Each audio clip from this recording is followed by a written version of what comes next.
Morning. Good morning. Welcome to Dan's Den of Innovation. This exhibit, beyond being beautiful, it's not just a celebration of the man, Dan Gurney. We think about American ingenuity, pride of country, pride of creation, just free-thinking people. I have a big idea. Is it going to work? I don't know. In motor racing, for us, Dan Gurney he was our beacon. The 1966/67 Mark I, M-A-R-K and the number 1.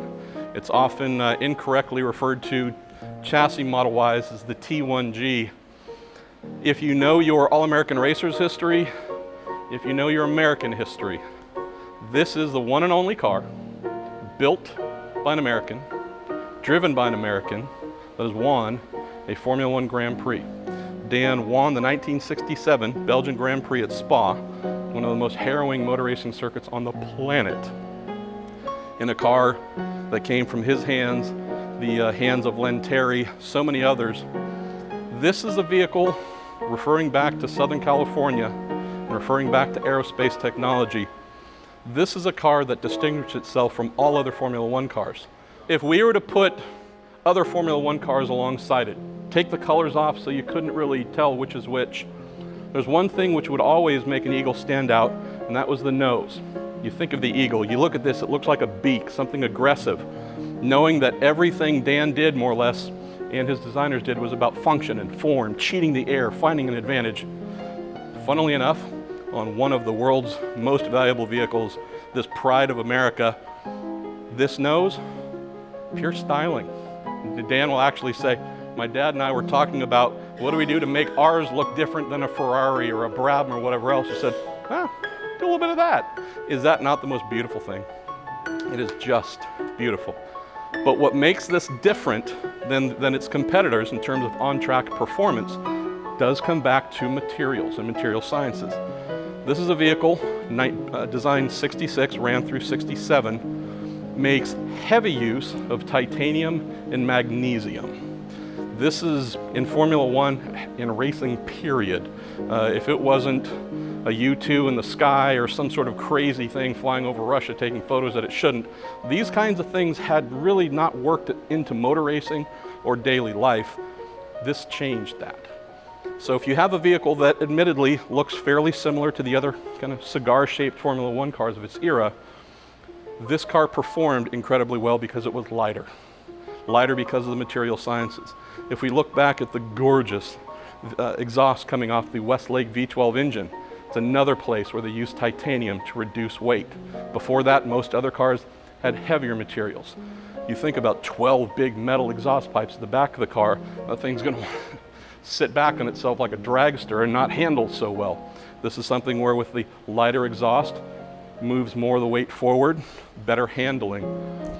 This car as well, this is done in partnership with Westlake Engineering in England. This V12, we can't see it now unfortunately, but it also stands out among its peers from its era for the fact that it doesn't have a lot of the accessories hanging off of it, the pumps and belts that were difficult to package. They made a very extreme attempt to create an engine that not only looked beautiful, but it was narrow, it was light, it was packaged beautifully. Bow to the house of Dan. If we move right next door, we will see 1968 Indy Car. You'll notice that there are some similarities beyond the colors. You'll notice nose-wise, some similarities, a little bit of a beak. There are a couple of key differences, and this is just year-to-year advancement. Formula One to IndyCar, but it's still, they're racing. If they learn something one place, it's going to get transferred elsewhere. These cars, the Indy cars, had to be a little bit heavier, definitely carried a lot more fuel, but used the same kind of material science to lighten the vehicle as much as they could. But another interesting point, if you look at this vehicle, you notice the front suspension has rocker arms. The shocks and springs are actually inside, just beneath the vents here for the radiator. With this car, knowing that Indianapolis it's an oval track, but it's frankly, it's an aerodynamic exercise. The cleaner you can get through the air, higher your mile per hour is going to be, the faster your overall speed. Made a design change here, where they said, well, can we possibly narrow the chassis by taking those shocks and springs from inside the chassis, moving them outside? That's exactly what they did. Now, granted, not necessarily the cleanest introduction to the air, because the air coming along is going to hit that and trip off of it, but the benefit of being able to narrow the chassis slightly definitely paid off. One other thing is, I'll try and step out of the way here. You'll notice that shape-wise, if you look at the Formula One car, it's fairly round. You also notice that the cockpit came up over Dan's shoulders, enclosed him, very small windscreen. You can see here just 1 year later, saying, all right, how do we cheat the air even more? The chassis itself, heck of a lot lower as it gets to the cockpit. You can tell by the windscreen, look how tall that is. Looks like a fishbowl, like you're looking in watching the driver at work. Compare that to the Formula One car. Well, if you think about the chassis design and the metal that's needed to form all the way around the driver, if you can remove a lot of that and just use fairly lightweight plastic material, you have something that lower, meets the air, and is much happier, and also reduces a little bit of weight. Other quick notes about this, the 68 car is right around the time when wings were something that USAC and IndyCar were starting to embrace. The initial rules said you could only have a front wing that protruded 9 inches outwards from the body. That looks like it might be pushing that 9-inch rule just a little bit there, but Dan wasn't known for backing away from the rules. But you'll see that at the back, they had not allowed rear wings. So what do? Well, you could take a flat piece of aluminum, put it over the exhaust, give the air something to press down on as it leaves the car. Not a wing, but it creates a little bit of downforce. Another really interesting part about this, so this 1968 All American Racers IndyCar chassis, they built 2 versions of this. This is a car that Dan used to finish second at the Indy 500. The sister car, driven by Uncle Bobby Unser, won the Indy 500 using a turbocharged Offenhauser engine, the first standard turbocharged engine to do so at Indy. How interesting for its designers, having to fit the Gurney Westlake low-cost Ford V8 engine. This is actually, timeline's off a little bit. This V8 engine was the very first project that Dan rang up Harry Westlake and asked him if he could do. This motor was in play for a little while. After the success with this engine, which continued through '78 here, they moved on and did the V12 together. On top of all the cool things and amazing things about this, Eagles finished 1-2 at the Indy 500, turbo car first, Dan second. Here we have a really interesting bookmark in the All-American Racers history, something lovingly referred to as the McLegal. This was a Mclaren Can-Am car, a gorgeous thing. Dan and Bruce McLaren were friends. This was Dan's first attempt, and I would probably, even he concedes, it was a little bit of a overreach to improve upon something that was already great. That's where the Eagle part, that's where they mashed the McLaren and Eagle, he did that. This is something where they said, okay, well, we don't want to just do what everyone else does. We don't want to just have the same thing. That wouldn't be us. What can we do to improve the car? Has a massive rear wing on it. Didn't always have that. It had, at various points, a big front wing as well. Everything during this Can-Am era, where seemingly any idea could go at any point in time, this car was a rolling test bed for Dan to try and do a little bit better than the McLaren folks. In reality, they didn't.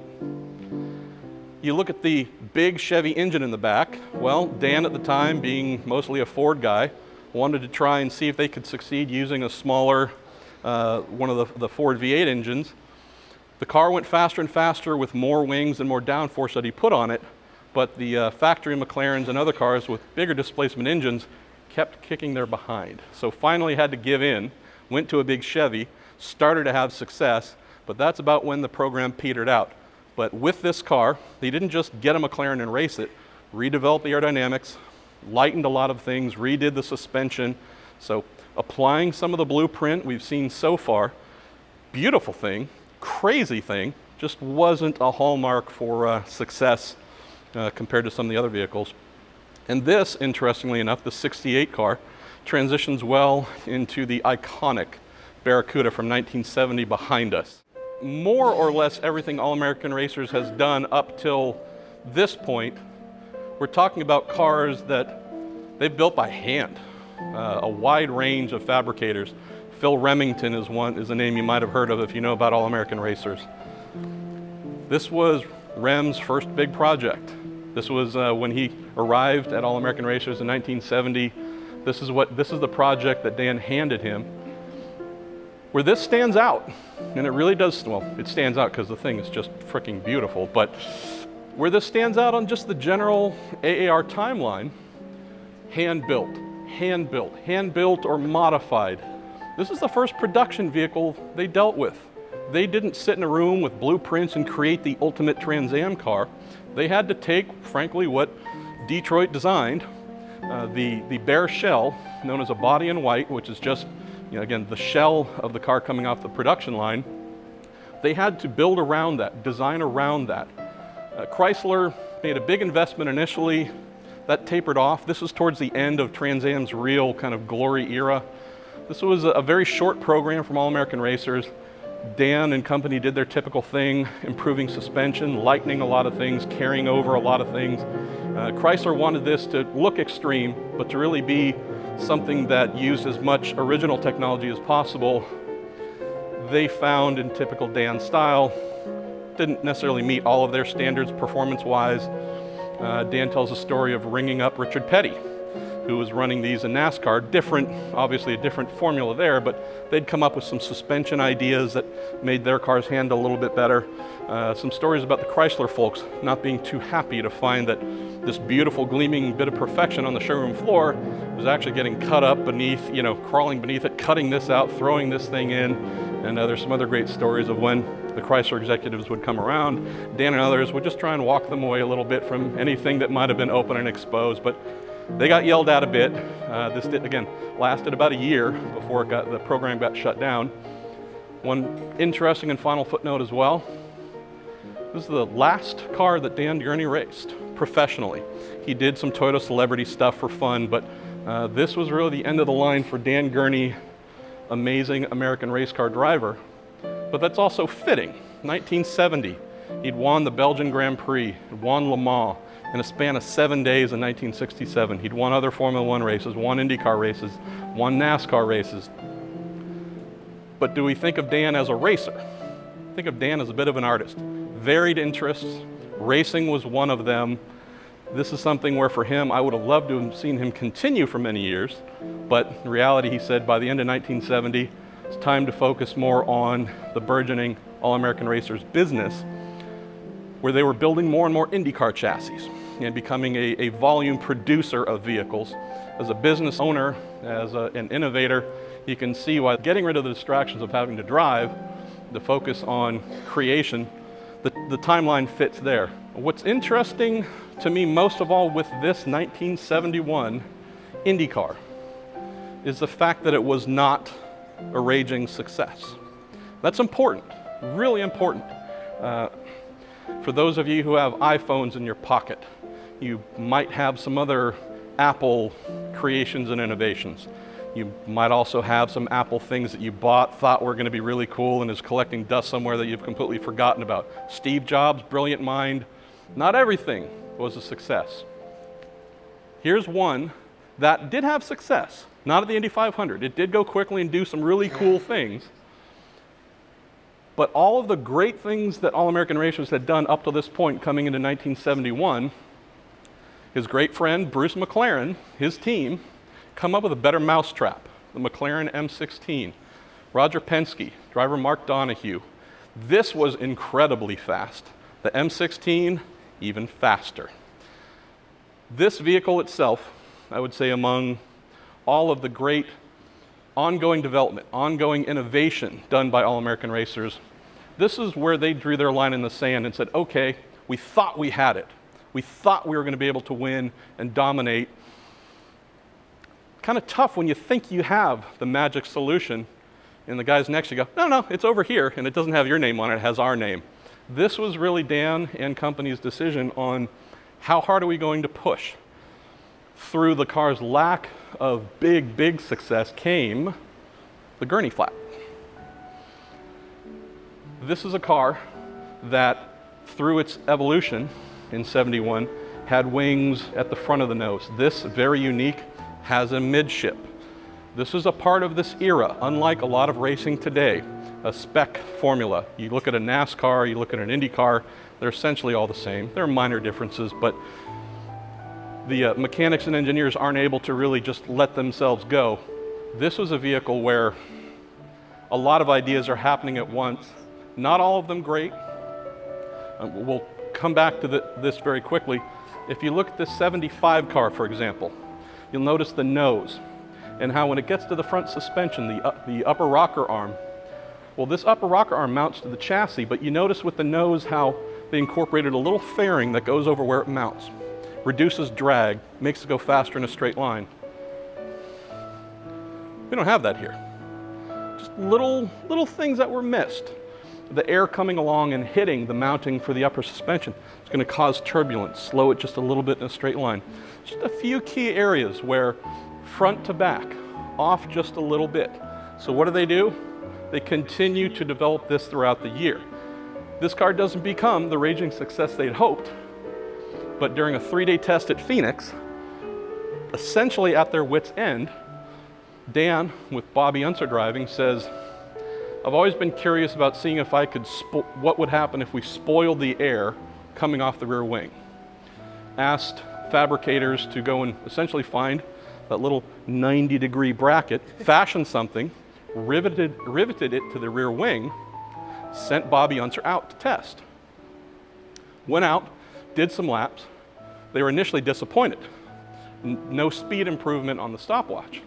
Bobby, if you know him or have heard him, heck of a character, comes into the pits, stops, and says, is anybody else here? Dan and company said no. And they're looking around to see if anyone was in the grandstands. Said, good, because I didn't want to show them what this car could do. This silly little bracket, the Gurney Flap on the back of the rear wing for the very first time, cleaned up an amazing amount of drag, created a massive amount of rear downforce. And all of a sudden they realized, we have something. Let's make sure that we hold on to that advantage for as long as possible.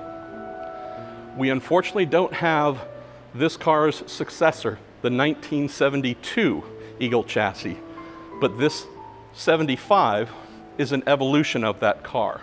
The 72 vehicle, if you think these rear wings are big, you could have a family of 10 and a picnic off of the rear wing on the 72 car. Massive, with a beautiful Gurney Flap down the back.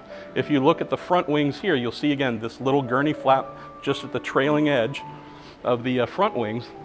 But this 72 vehicle that incorporated everything they learned went to Indianapolis, and their good friends at McLaren, that M16 was a fearsome car until the 1972 Eagle showed up. Still holds the record for the greatest year-to-year speed increase in Indianapolis. From the fastest speed set in 1971, when they came back in '72 with the big, huge, powerful turbocharged Offenhauser engine, about 1,000 horsepower, all these amazing aerodynamic advancements, 18 miles an hour faster in 1972. Never seen anything like it before. We will all be put into our graves before seeing it happen. It's never going to happen again. That's how big the revolution was, driven by lack of success. Again, that to me is just, it's central to All American Racers. At one point in my life, I fit in a Formula Ford. I miss those days. As beautiful as the '67 Formula One car was, how beautiful is this? And realizing the requirements for each formula. Trans Am is this certain specification, so we need this much power, this weight. Indy Car, Formula One. The challenge here was this little Ford engine, this Formula Ford 1.6 liter Ford Kent engine, 110 horsepower on a really good day with a great tailwind. There's no power. This thing's not going to spin its tires if you greased them. So what would you make if you had to, aerodynamically? What would all of you make? An Aero. This car is not about downforce. This is about cutting through the air as cleanly as possible This car, development-wise, had a little bit of oversteer. Back into the car would try and get to the corner before the front of the car. So what they did, development-wise, was continue to extend the tail a little bit longer. If you look at the back, it doesn't have a wing, but you'll notice flap. Not the exact aerodynamic wing profile use of the Gurney Flap, but its driver, David Loring, recalls getting a call from someone saying, "Hi, this is Dan Gurney, is this David Loring?" Hung up the phone, thought it was a prank. Thankfully, Dan called back about 5 minutes later. David was one of the young star drivers in mid to late 70s in Formula Ford, all the way in the upper East Coast. Dan said, "Hey, we're thinking of building a Formula Ford. Would you be interested in coming out and helping with that?" He recalls getting from, I believe, Massachusetts to Santa Ana in 3 days with all of his life's belongings in a trailer and helped assemble these cars. The designer, though, junior engineer by the name of John Ward, an American cat. We're going to get to the All-American Eagle Mark III IMSA GTP sports car in just a moment. But here's a fun little, for me at least, factoid. This is the cheapest car built by All-American Racers. You could buy this out the door for $10,900. It's also the least powerful All-American cars ever made. You could essentially say the slowest. John Ward was responsible for designing the cheapest, slowest car, also designed the fastest Eagle ever made. And I would say against Indy cars, Formula One cars, that sports car is in a league of its own. Pretty amazing distinction for one guy to represent the car that set records, and the other one that I think might have actually cost Dan a few dollars because they didn't make a lot of profits on this, unfortunately. But they did win the 1978 Formula Ford National Championship, and in vintage Formula Ford circles, there are a lot of old Formula Fords. Getting a hold of one of these, that's a holy grail. Let's move on as we start to wind down. If we look at function and form, at everything we've gone through so far, these missile-like shapes, this is not only Dan's favorite car, the 1981 Pepsi Challenger Indy Car, it's also, I would say, the one and only true freak-mobile among all of these. It looks like two different cars mashed into one. If you look at everything that comes up to the front half, it looks like somewhat of a traditional open-wheel car. And then you get to the back, and what the heck is that? It is just this, it's again, like two different people designed this car in complete exclusivity, came together and mashed them together. You'd think that maybe these dueling philosophies wouldn't work. The exact opposite. This is Dan's favorite car for many reasons. I would say one of the main reasons is this is the car that nobody thought would work. This is the car that got All-American Racers back into the IndyCar game after the 75 car, 76, some of the others started to lose a little bit of steam. We're going to focus on this just a little bit longer than some of the others, because if we're looking at understanding principles, aerodynamics, mechanical philosophies, this is something you could stare at all day. I'm standing in the back here. What I'm going to do is walk around up front. I would encourage as many of you to come around to the back, because that's what I'm going to shift to talking about. And you really do need to see what they've done at the back, which makes it so incredible. So if you look at the front of the car, you'll see that it's very narrow, it's very aero-like. But you'll also see on the sides, there are no side pods. We can see even back 75, they'd gone to these side pods that carry fuel, that carry radiators. Those are missing here. But what we do have at the very bottom, these little appendages. Strange name Dan came up with, BLAT, Boundary Layer Adhesion Theory. And if you just like saying funny words, BLAT, it's a pretty good one.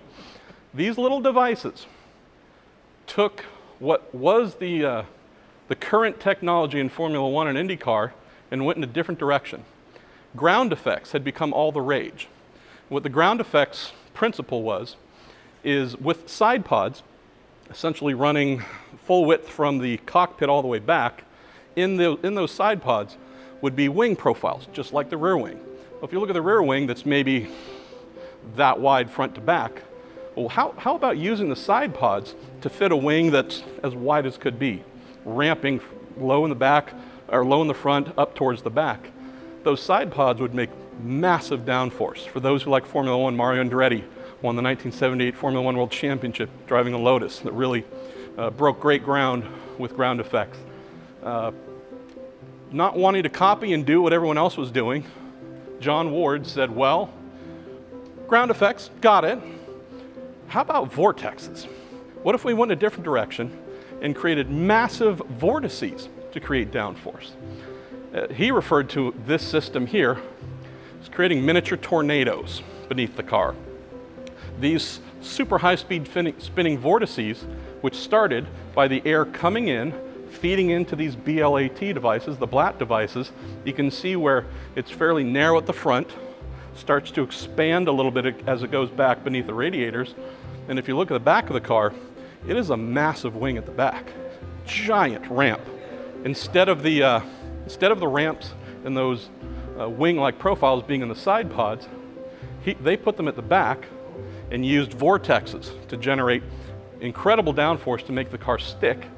So this is something that, again, freakmobile, looks totally different than anything else. Would it succeed? Qualified second for the Indy 500 first time out. Dan even admits, I had no idea. I had no idea. They had a motor problem.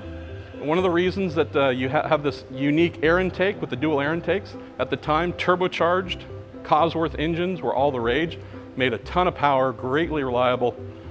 There was a rule, though, that said if you used a non-turbo V8, you could run a little bit lighter weight. Dan, always seeking an advantage, said, sign me up. I'll go for a non-turbo V8, stock blocks production style. Was able to run at a lighter weight, which definitely helped the competitiveness of the car. Unfortunately, a motor problem slowed their march in the 1981 Indy 500.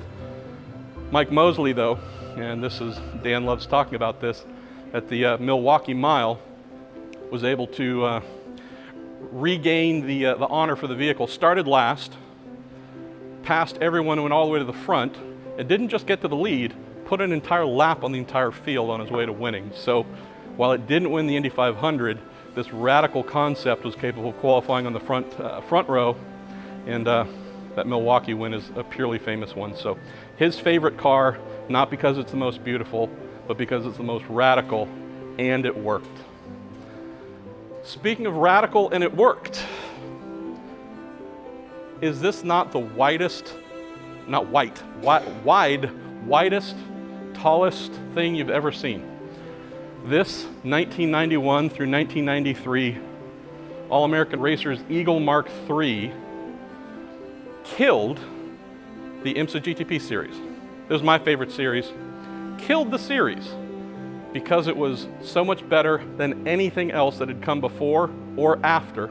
I was fortunate to be at Laguna Seca for this car's debut in 1991, and due to the hidden but radical aerodynamic concepts we're going to talk about, it made every single one of its competitors obsolete from the moment it turned its first lap. This is in an era where Nissan, here in Southern California, in Vista, 250 employees, Nissan Performance, trying to beat this car. Jaguar has a factory team, Porsche's there, Mazda, there's a number of big manufacturers spending tons to fight each other in IMSA GTP. Santa Ana did a better job. So where this car does things that are radical and have been copied to a lesser success, first of all, we have the width. You would think if we're looking at the Formula Ford, for example, it's a little arrow cutting through the air, that's what you want. Isn't this like a brick? How could this possibly work? Well, they wanted downforce. At about 200 miles an hour, the car's aerodynamic designer, Hiro Fujimori, said this made about 7,000 pounds of downforce at 200 miles an hour. It weighed less than 2,000 pounds. When you talk about could run on the ceiling, it would rip the tiles out of the ceiling with the amount of downforce it was pulling on. But how did it make this downforce, and how is it not an aero liability? Well, what John Ward and Fujimori came up with were channels that actually run through the car. And again, you can't see it with the nose on. But if you think about this big presence hitting the wind, if it was just going in, connecting with radiators and hitting the front of the car, it would be very slow. What they did, a trick, was they created box-like channels that run from the front of the car beneath the nose, as the air comes in here just beneath the top of the nose, channels that run all the way to the back of the car. So if you think about that, the air coming to the front and hitting it, instead of hitting something that's truly that wide, has these two passages to sneak through and essentially create no drag, no limitation. If we're air, which I wish I was light as air, but if we're pretending we're air, although this car looks to us physically as being that wide, the air is seeing something much narrower because it's getting through cleanly. As we spoke about with the Barracuda and trying to keep the Chrysler executives away, this car wasn't uncovered all that often the first year or two. If they had to work on something, a blanket went over, or as would often happen, you'd have a couple mechanics just kind of doo-doo-doo, blocking people. In a copycat era, this is something that they did beyond anyone else's capability. The front carbon fiber piece here, it's referred to as a splitter. Normally, a splitter, it splits the air going beneath the car and above the car. Normally, that's a relatively flat piece that might have a little bit of wing-like curvature at the back, but not a ton. That wasn't always the best for handling. So Ward and Fujimori came up with an idea and said, well, if what we really want is a wing, let's make a wing. It's not going to be sitting out in the air exposed that everyone can see. But if we could take the nose off and crawl under, you'd see the splitter is actually a proper wing. Well, air coming and hitting a wing is going to go beneath it, create low pressure, which will suck it down, but the air needs to go somewhere, or else you get a lot of drag. Well, if you look at the side of the car, behind the front wheels, you'll notice these fairly large, open expanding volumes. That's where they drew the air out to help give that front wing the power to create the downforce it wanted and let that air leave smoothly. Just these little things that, from the outside, you wouldn't know it. Even today, and I do mean today, Dan's reluctant to talk about all the things they did here because not everyone's figured out all the things that made it special. This car, when I said it killed the GTP class, it really did. To catch up with it, to match it, the other manufacturers would have had to have spent 50 million, 100 million, I don't know what. I don't know how many years it would have taken. When it debuted in 91, through its final race in 93, it was more or less unbeaten. Still set lap records everywhere at a couple of tracks. And this is one of those things that sounds like made up over time, but it's true. At a few tracks where the IMSA GTP series raced with the IndyCar series, there were a couple, I think it was one or two. There were a couple tracks where this was actually faster than an Indy car. It's insane. Like the 67 Formula One car, we will just bow.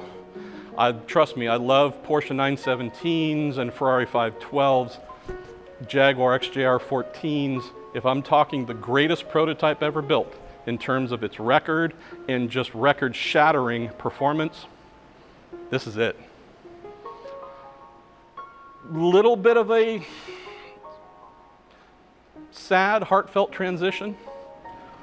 This was the end of the line for the company in racing in terms of manufacturing. Why?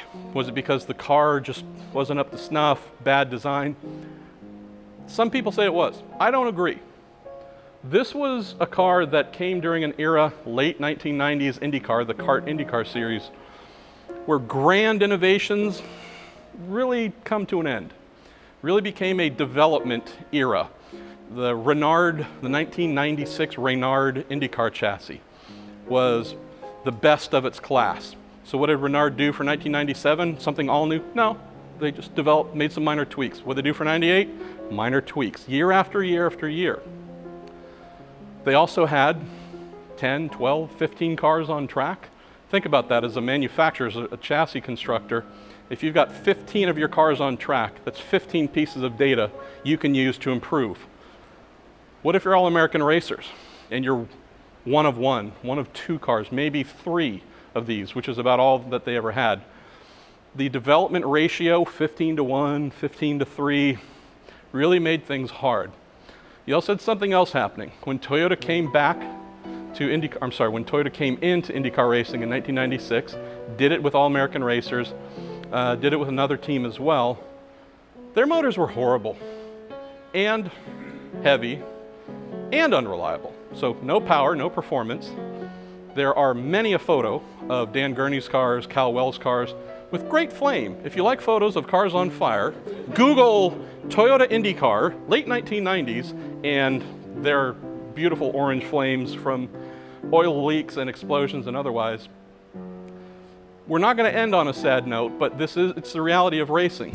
You have Dan, All American Racers, these master innovators, people given a chance with the proper budget.